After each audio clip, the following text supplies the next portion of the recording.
ಹಿನ್ನೆಲೆಯಲ್ಲಿ ಅಲ್ಪಸಂಖ್ಯಾತರಿಗೆ 4% ಮೀಸಲಾತಿ ಕೊಡೋದಕ್ಕೆ ಸಾಕಷ್ಟು ವಿರೋಧ ವ್ಯಕ್ತಪಡಿಸ್ತಾರೆ ಸರ್ ಬಿಜೆಪಿ. ವಿರೋಧ ಅವರೆಲ್ಲದಕ್ಕೂ ವ್ಯಕ್ತಪಡಿಸ್ತಾರೆ. ಈಗ ಸಮುದಾಯವನ್ನು ಕ್ರೀಮಿಲೇಯರ್ 10% ರಿಸರ್ವೇಷನ್ ಕೊಟ್ರಲ್ಲ, ಅದ್ರ ಬಗ್ಗೆ ಚರ್ಚೆ ಮಾಡ್ತಾರಾ? ಕೇಂದ್ರ ಸರ್ಕಾರದಲ್ಲಿ 10% ಕ್ರೀಮಿಲೇಯರ್ ರಿಸರ್ವೇಷನ್ ಕೊಟ್ಟರು, ಇದ್ರ ಬಗ್ಗೆ ಚರ್ಚೆ ಮಾಡ್ತಾರಾ?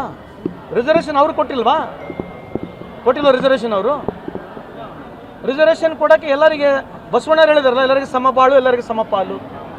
ಅವ್ರು ಹೇಳ್ತಿರುವಂಥದ್ದು ಒಂದು ಸಮುದಾಯನ ಮತ್ತು ಅವ್ರು ಕೊಟ್ಟಿರ್ತಕ್ಕಂಥ ಯಾವ ಸಮುದಾಯ ಕೊಟ್ಟಿದ್ರು? ಅವರು 10% ಕ್ರಿಮಿಲೇಯರ್ ಕೊಟ್ಟರಲ್ಲ, ಯಾರಿಗೆ ಕೊಟ್ಟಿರೋದು? ಅದು ಯಾವ ಸಮುದಾಯ ಬರುತ್ತೆ ಅದ್ರಾಗ?